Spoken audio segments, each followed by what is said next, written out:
para este ejercicio creé un documento vacío en el cual vamos a ver el comportamiento de las capas, ¿sí?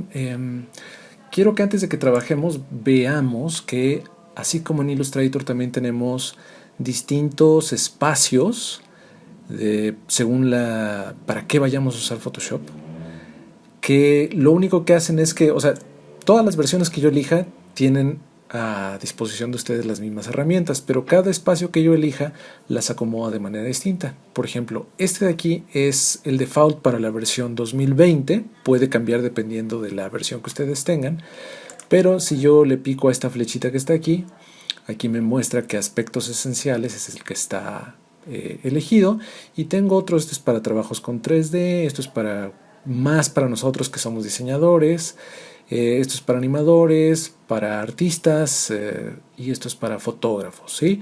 Entonces, obviamente, si yo escojo cualquiera, la distribución de las herramientas comienza a cambiar. Por ejemplo, este que es para diseñadores, pues tiene muchos controles tipográficos. Yo en Photoshop también puedo crear textos. Aquí está mi herramienta de texto. Y no trabaja del mismo modo que en Illustrator. Es parecido, pero tiene algunas cosas que llegan a cambiar. Por ejemplo,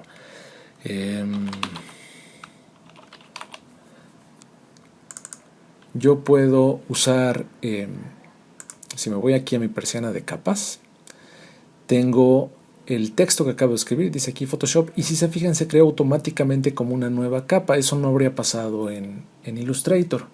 Vamos a cambiarle la fuente por algo un poco más grueso. Y lo voy a seleccionar, y para agrandarlo voy a presionar Control T. Entonces ya me salen mis tiradores, y simplemente estiro y puedo mantener presionada la tecla de la tecla de Alt para que conserve el centro, ¿sí?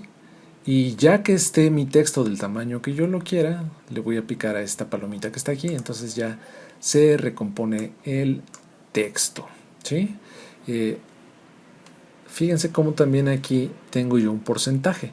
Ese porcentaje me indica si mi imagen está al 100%, está más chiquita o está más grande. Si la pongo yo al 100%, le hice doble clic en ese sector y le tecleo 100% y le doy Enter.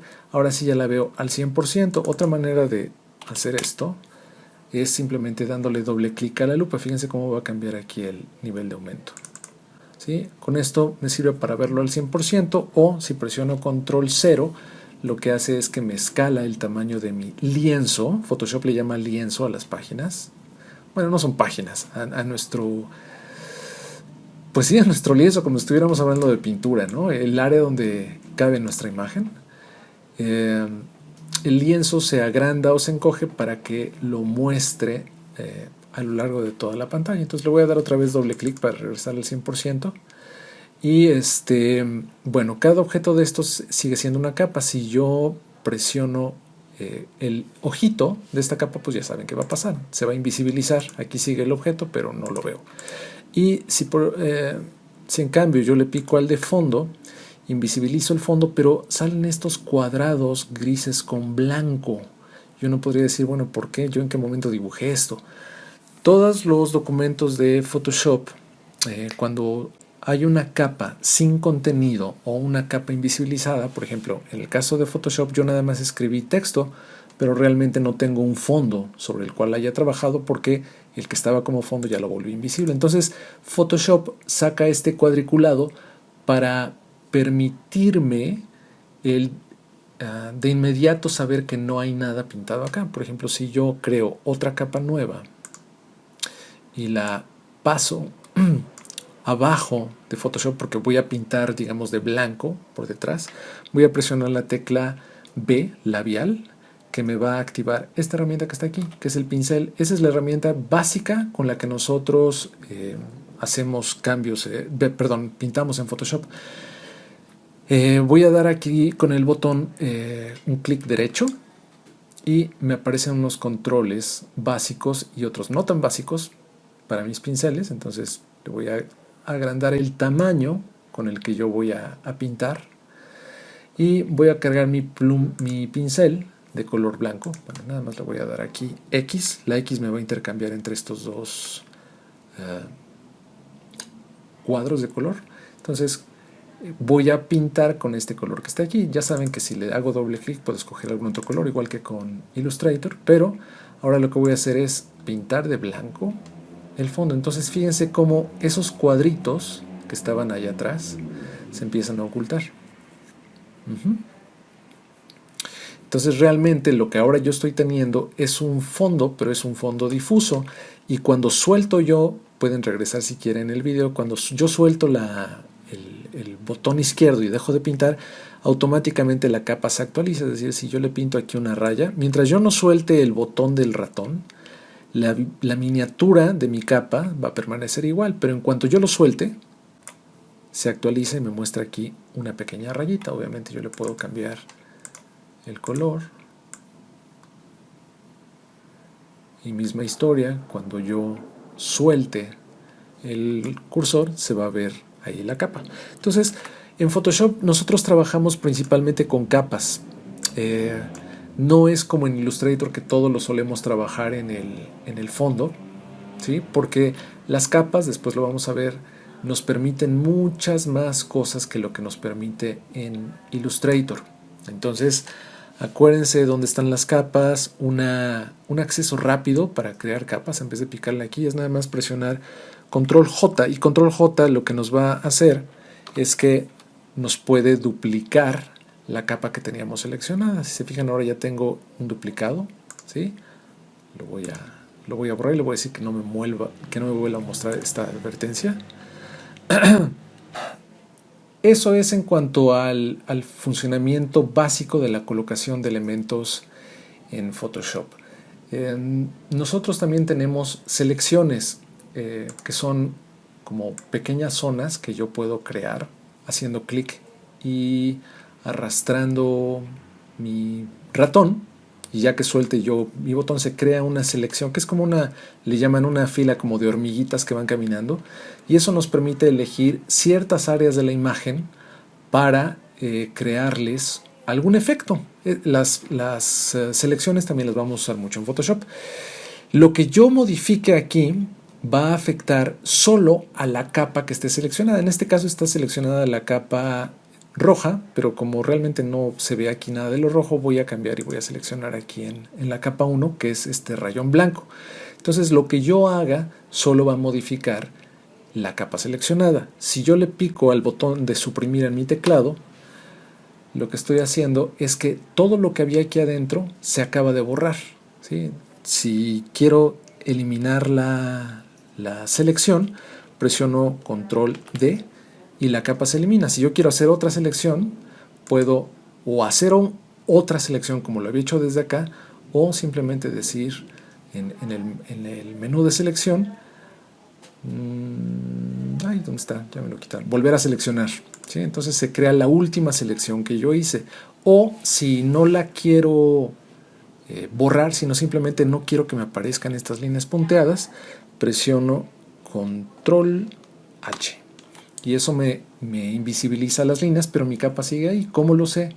Si yo selecciono otra vez el pincel y empiezo a pintar sobre esta misma capa que está aquí. Hijo. Bueno, estoy pintando de rojo, déjenme cambiar el color para que se note. ¿Sí? Empiezo a pintar, pero la misma capa que ahí sigue me está delimitando el área donde yo puedo pintar.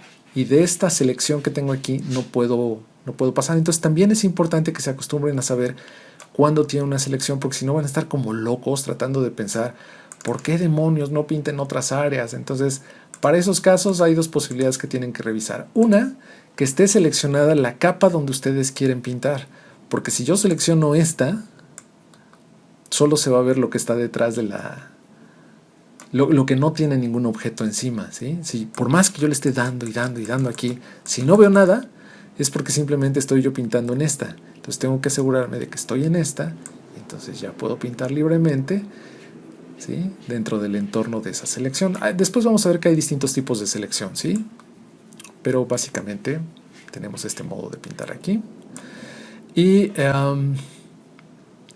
si quiero que vuelvan a aparecer las hormiguitas, vuelvo a presionar Control H. ¿Sí? Eso es una manera de volverlas visibles o invisibles, porque a veces esta misma línea apuntada puede llegar a estorbarnos. Entonces recordemos, Control H solo esconde las selecciones y Control D las quita. Entonces si yo las quito ya puedo pintar libremente en cualquier área que yo quiera.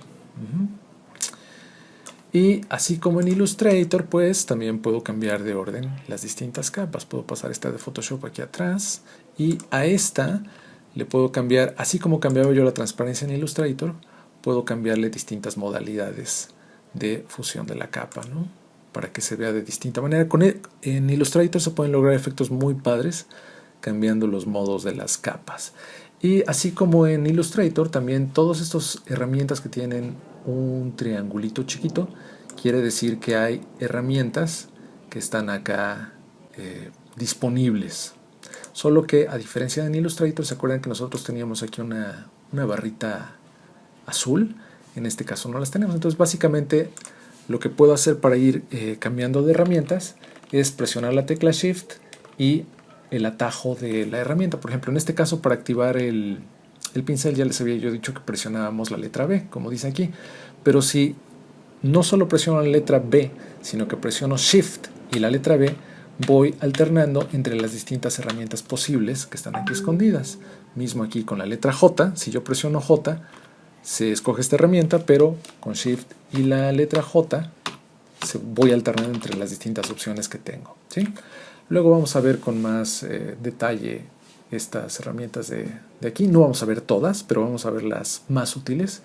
Y tenemos estas herramientas que son para hacer figuras geométricas, como en Illustrator, solo que creo que son menos las ocasiones en que nosotros vamos a usar estas herramientas. Vamos a usar más la herramienta de pintura que está aquí la herramienta de pincel que está aquí, a lo mejor el goterito, a lo mejor la herramienta de recorte. Vamos a ver las selecciones ampliamente, vamos a ver degradados y vamos a usar menos herramientas de vectores como las que están aquí, ¿sí?